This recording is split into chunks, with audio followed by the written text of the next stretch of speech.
विधानसभा चुनाव की तैयारियां तेजी से हो रही हैं और इसी बीच बिहार की राजनीति पर यूपी के भी नेता अपना रिएक्शन देते हुए नजर आ रहे हैं।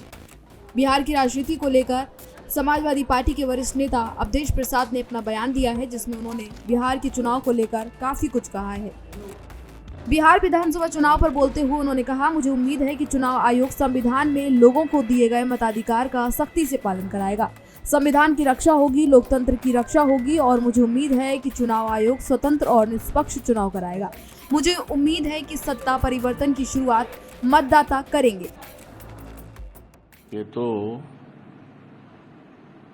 उम्मीद थी कि 5 के बाद कभी हो सकता है, तो समय आ गया है चुनाव की घोषणा बिहार की। और मैं बधाई देता हूं बिहार के देवतुल्य मतदाताओं से, उनका अभिनंदन और स्वागत करता हूं और उम्मीद करता हूं चुनाव आयोग से कि लोकतंत्र की रक्षा के लिए जो बाबा साहब भीमराव अंबेडकर ने देश के लोगों को मताधिकार का अधिकार दिया है, उस अधिकार का अक्षरशः अनुपालन होगा और संविधान की रक्षा होगी, लोकतंत्र की रक्षा होगी और चुनाव आयोग स्वतंत्र और निष्पक्ष रूप से चुनाव कराएगा, ऐसा मैं उम्मीद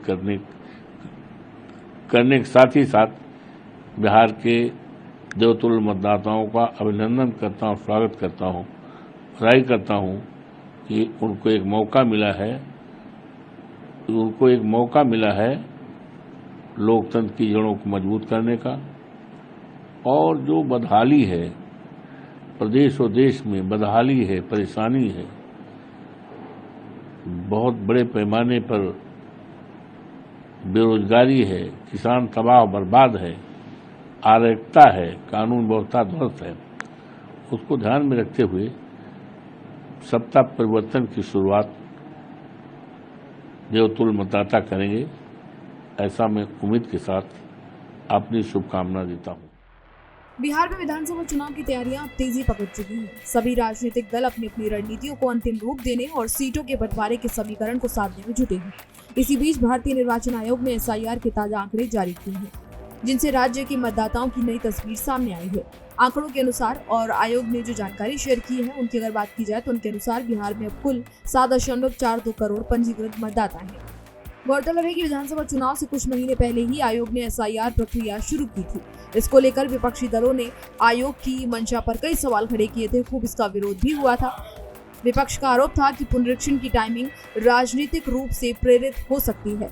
हालांकि चुनाव आयोग ने इन आरोपों को खारिज करते हुए ये साफ किया था कि ये प्रक्रिया एक नियमित और आवश्यक कदम है, जिसका उद्देश्य मतदाता सूची में पारदर्शिता और शुद्धता सुनिश्चित करना है।